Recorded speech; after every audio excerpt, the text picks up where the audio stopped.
又等明天，明天再見。明天這麼遠，這樣令人想掛念。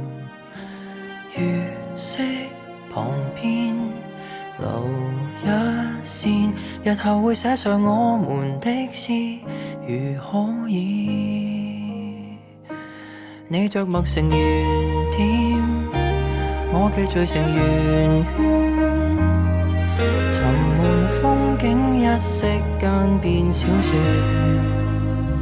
誰這刻的視線都只有蒙蒙春天，朦朧中只得你是光線。這句話如何的開始，如何的啟齒，無人知曉的心意。很想接下去描寫初戀，又猶豫心思仍錯亂。想知我們如在櫻花都散落時，又會否剛好的中意，待你寫上我們的詩，如可以。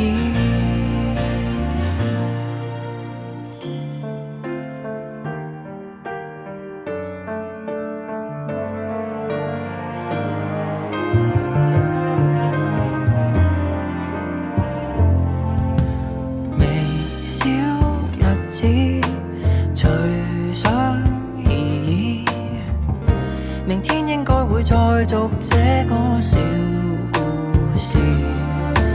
月色還好，還可以，就是太想說我才失語無限次。這句話如何的開始，如何的啟齒，無人知曉的心意。很想繼續去遊這花園，來來回編織成故事。想知我們如在櫻花都散落時，又會否剛好的中意，讓我寫上我們的詩，如可以。但是你不寫我的小故事，留下我不寫你的詩，以後遺憾沒有戀愛一次。匆匆4月如何的開始，如何的終止，從來無牽手的章節，翻開了無數情節，到最後都沒有那些事。